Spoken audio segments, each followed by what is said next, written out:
जय गुरु जी, शुक्राना गुरु जी। अनंतम अनंतम शुक्राना गुरु जी। सारी संगत जी को मेरा नमस्ते और सारी संगत जी को मेरा जय गुरु जी। संगत जी, गुरु जी की पुरानी संगत जी का ये पवित्र सत्संग आप सभी के जीवन को बदलने में ज़रूर काम आएगा, क्योंकि इस सत्संग को सुनने के बाद आपको ढेरों ब्लेसिंग्स ज़रूर मिलेंगी।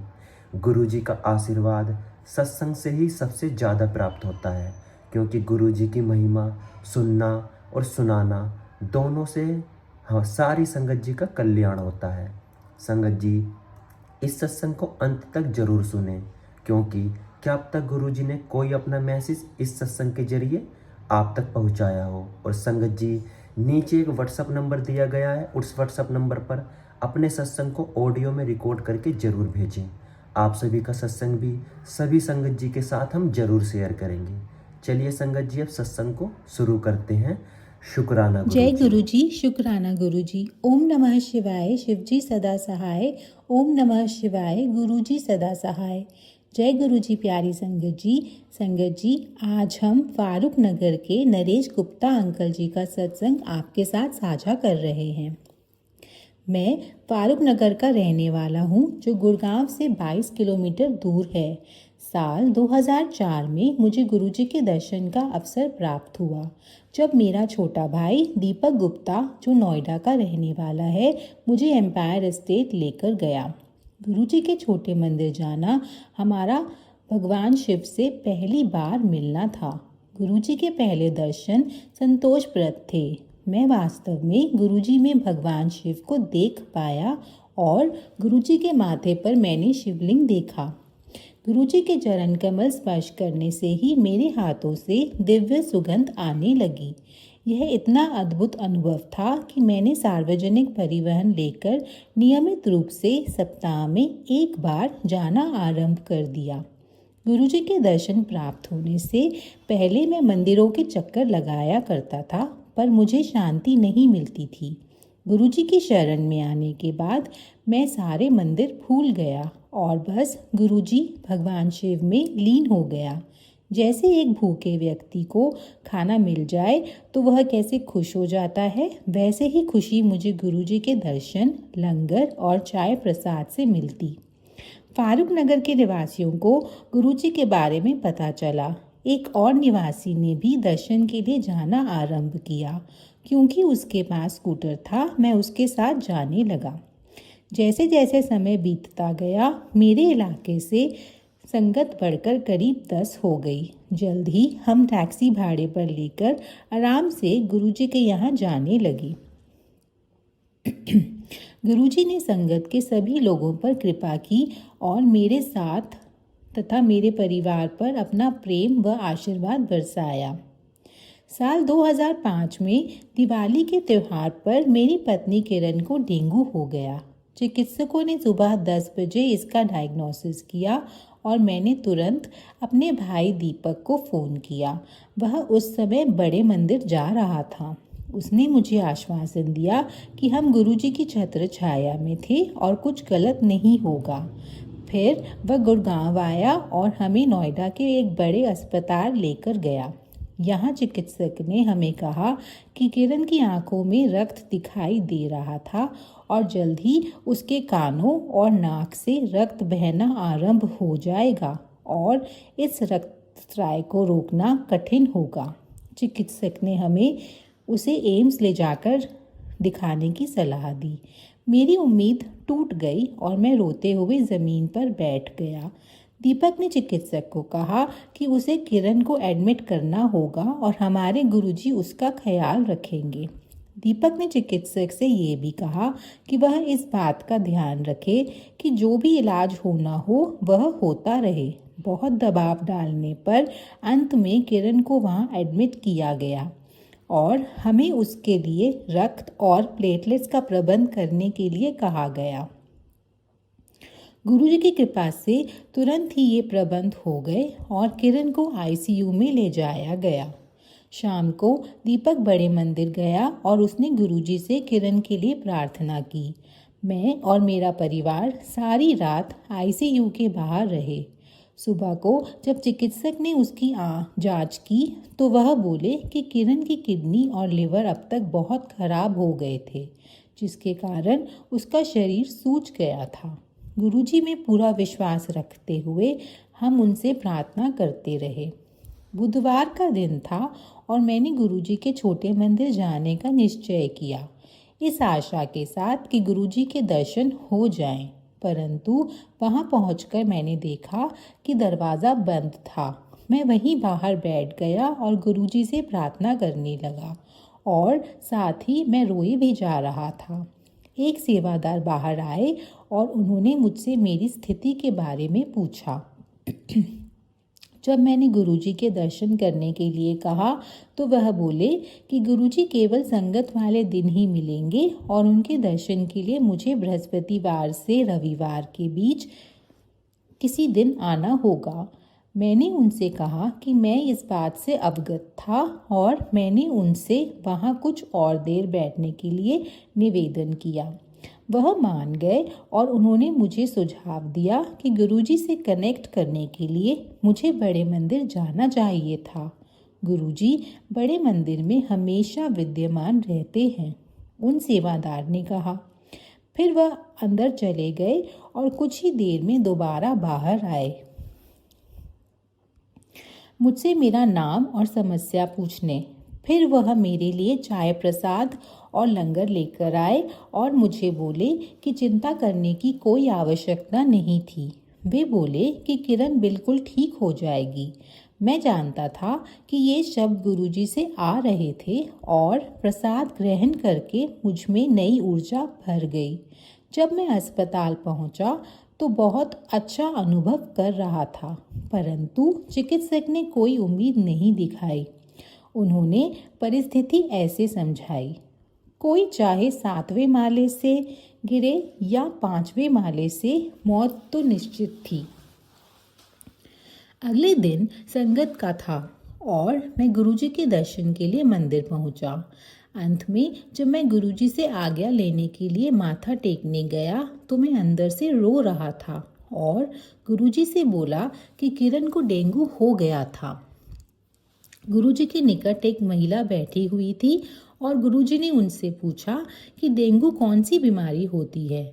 फिर वह मेरी ओर मुड़े और मुझसे यह जादुई शब्द बोले कि वह ठीक हो जाएगी। गुरुजी का कथन पर्याप्त था सब कुछ पलटकर रख देने के लिए। जब मैंने मंदिर के बाहर से चिकित्सक को फ़ोन किया तो चिकित्सक ने मुझे बताया कि किरण के प्लेटलेट काउंट अब पर्याप्त सुधार आ चुके थे और 35,000 तक पहुंच गए थे। उस रात अस्पताल में किरण चीखते हुई उठी। जब नर्स ने उसे देखने गई तो उसने उनसे मुझे आईसीयू में लाकर आने को कहा। मेरे अंदर जाने पर किरण ने मुझे अपने सपने के बारे में बताया कि 2 काले व्यक्ति उसे अपने साथ ले जाना चाहते थे। उसने मुझे और परिवार के अन्य सदस्यों को मदद के लिए पुकारा, पर हम लोगों ने कुछ नहीं किया और बस वहाँ खड़े रहे। फिर उसने गुरुजी से मदद मांगी। गुरुजी आए और उन लोगों से बोले, छड्डो एनु, यानी छोड़ो इसे। गुरुजी के ऐसा दृढ़ता से आदेश देने पर वे दोनों तुरंत चले गए। हमें बोध हुआ कि गुरुजी किरण को बचाने और आशीर्वाद देने अस्पताल आए थे। अगले 15 दिन में किरण पूरी तरह स्वस्थ हो गई। जल्द ही उसे डायलिसिस की आवश्यकता भी नहीं रही। छुट्टी देते समय चिकित्सक ने उसे हर 3 महीने में नियमित रूप से स्वास्थ्य जांच के लिए आने की हिदायत दी। गुरुजी की कृपा से मेरे परिवार को बहुत कठिन समय से निकाला। किरण ठीक थी और हमने गुरुजी के मंदिर नियमित रूप से जाना प्रारंभ कर दिया।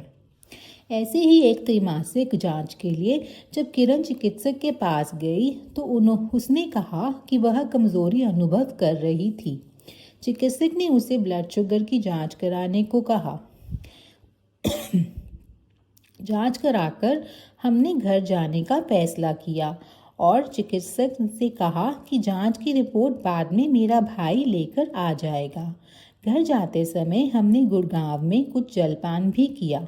अगले दिन दीपक ने मुझे अस्पताल से फ़ोन कर बताया कि किरण की ब्लड शुगर की मात्रा बहुत अधिक थी, 480 से 580 तक। चिकित्सक की सलाह थी कि इंसुलिन के इंजेक्शन के लिए किरण को तुरंत किसी स्थानीय अस्पताल जाना चाहिए। उसने हमें यह चेतावनी भी दी कि इतनी उच्च ब्लड शुगर से कोमा, लकवा और उससे भी कुछ अधिक हो सकता था। मैंने दीपक से कहा कि मैं अभी घर से अपनी दुकान पर आया था और किरण ठीक थी।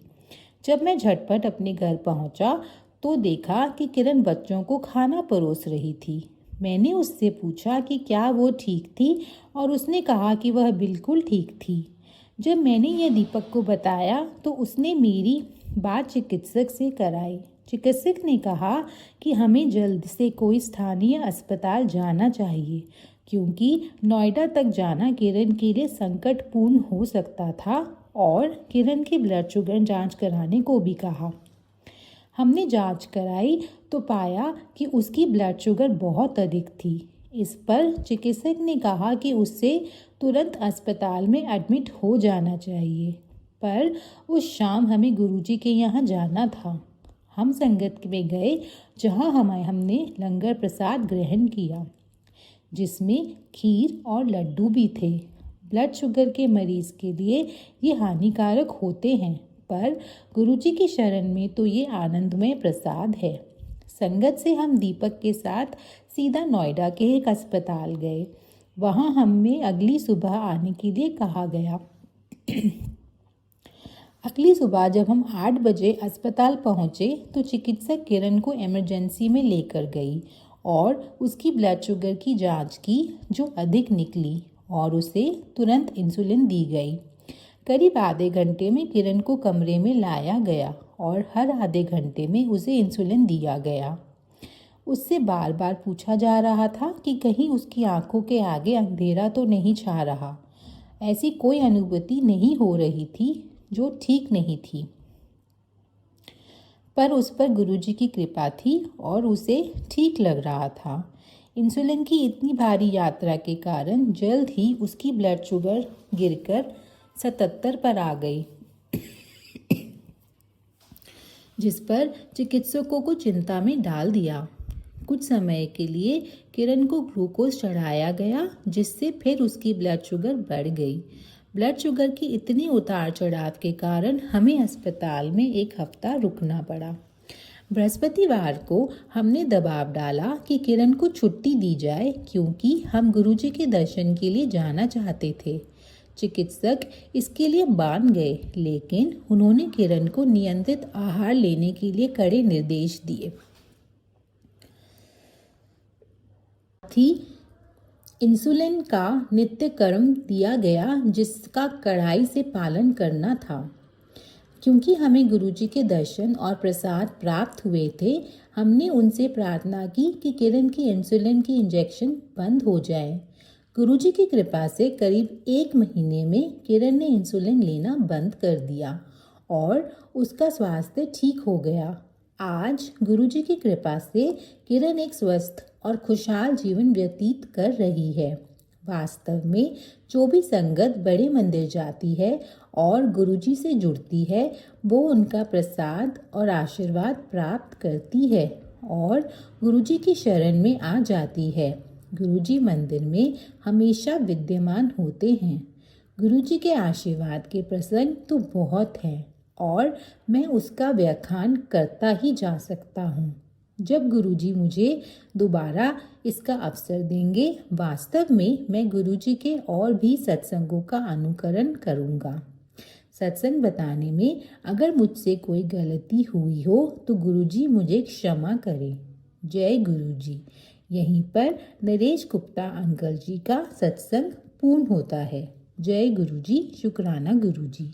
संगत जी, अगर ये सत्संग आप सभी को अच्छा लगा हो और अगर इस सत्संग से आप सभी के मन को शांति मिली हो तो लाइक करें, कमेंट में जय गुरु जी जरूर लिखें और इस सत्संग को सारी संगत जी के साथ जरूर साझा करें, जिससे आप सभी के साथ साथ गुरु जी की ये ब्लेसिंग सारी संगत जी तक पहुंच सके। और संगत जी अपना सत्संग जरूर रिकॉर्ड करके भेजें। अब मैं गुरु जी से आज्ञा लेते हुए इस सत्संग को यहीं विराम करता हूँ और एक और नए सत्संग की तैयारी करता हूँ। मिलता हूँ किसी अगले सत्संग में। तब तक के लिए आप सभी को मेरा जय गुरु जी और प्यार भरा नमस्कार। जय गुरु जी संगत जी।